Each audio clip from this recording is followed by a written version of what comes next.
भारत में दुनिया की सेकेंड हाईएस्ट स्टूडेंट पॉपुलेशन है। अगर आप प्राइमरी, सेकेंडरी और हायर एजुकेशन को जोड़ लें तो कुल मिलाकर 31 करोड़ आबादी भारत देश की स्टूडेंट्स कहलाती है। 2 आईपीएल हैं सर इस देश में। एक आईपीएल है जिसमें गेंद और बल्ले का खेल होता है, जिसे कहते हैं इंडियन प्रीमियर लीग, और दूसरा आईपीएल है जिसमें युवाओं के भविष्य के साथ खेल होता है, जो है इंडियन पेपर लीग। मुझे पता है कि क्या पीड़ा होती है जब सालों की आपकी मेहनत पर पानी फिर जाए, क्योंकि एक एग्जामिनेशन, एक पेपर लीक हो जाता है। तब सिर्फ दिल नहीं टूटता, विद्यार्थी, एक इंसान पूरा टूट जाता है, उसका मनोबल टूट जाता है। कि मैं सदन का सबसे युवा सदस्य हूं, मैं अपना दायित्व और अपनी जिम्मेदारी नहीं निभाऊंगा अगर मैं आज इस देश के युवाओं का सबसे ज्वलंत मुद्दा जो है उसे ना उठाऊं। सर, इस देश में 2 शिक्षा व्यवस्थाएं हैं। एक शिक्षा व्यवस्था है अरविंद केजरीवाल जी की शिक्षा व्यवस्था, जिसमें दिल्ली में वर्ल्ड क्लास स्कूल बनाए गए, बढ़िया करिकुलम, क्वालिटी एजुकेशन दी गई और एक शिक्षित भारत का, शिक्षित राष्ट्र बनाने का सपना लेकर आम आदमी पार्टी, अरविंद केजरीवाल जी आगे बढ़े। एक दूसरी शिक्षा व्यवस्था है सर, जिस शिक्षा व्यवस्था में परीक्षा शिक्षा माफिया जन्म लेता है, जिसके तहत आज लाखों बच्चों का भविष्य अंधकार की कागार पे खड़ा है। मैं बात कर रहा हूं नीट यूजी और यूजीसी नेट की, जिसमें कुल मिलाकर करीब 35 लाख बच्चों का एग्जामिनेशन हुआ। हमने देखा, देश भर में देखा कि कैसे उस एग्जामिनेशन को पेपर लीक हुए, क्या उसमें माफियाओं का राज रहा और कैसे इन 35 लाख बच्चों का भविष्य आज अंधकार की कागार पे खड़ा हुआ है। वो 35 लाख बच्चे आज इस संसद टीवी को देख रहे हैं इस उम्मीद से कि शायद उनके अधिकारों की, उनके हकों की बात होगी। भारत देश एक बहुत युवा देश है।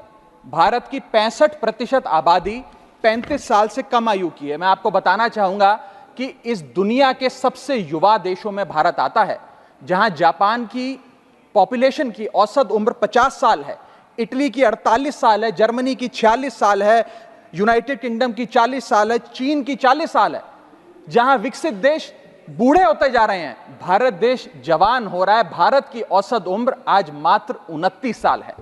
लेकिन हमने इस युवा भारत के लिए किया क्या?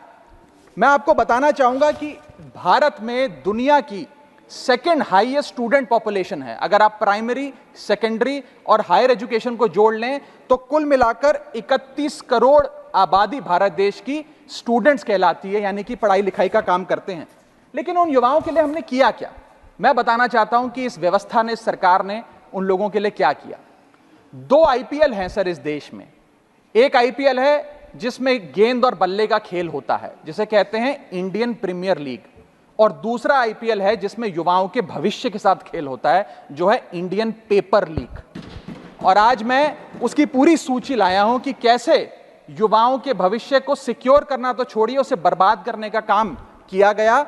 और उस सूची में मैं नाम पढ़ के आपका ध्यान आकर्षित करना चाहूंगा कि क्या क्या हमने अपने देश के युवाओं को दिया है। पहला, व्यापम स्कैम। दूसरा, यूजीसी नेट पेपर लीक। तीसरा, Telangana secondary school certificate examination Hindi paper leak. Assam HSC-LC general science paper leak. Uttar Pradesh लेखपाल recruitment exam paper leak. Rajasthan forest guard recruitment exam paper leak. Bihar public service commission exam paper leak. Gujarat head clerk exam paper leak. SSC CGL exam paper leak. UP TET exam paper leak. Rajasthan university paper leak. UP PSC paper leak. Maharashtra HSC exam chemistry paper leak. UP police constable qualifying exam paper leak. REET यानी कि Rajasthan eligibility examination for teachers paper leak. Haryana police constable exam paper leak. Himachal Pradesh police constable exam paper leak. Railway recruitment board group D exam paper leak. Orissa teacher eligibility test paper leak. Assam police recruitment exam paper leak. Bihar board का 10वीं कक्षा का भी examination paper leak. Telangana SSC exam paper leak. Karnataka SSC-LC exam paper leak. Delhi university law entrance exam paper leak. Jamia Millia Islamia entrance exam paper leak. UP board exam mathematics और bio का paper leak.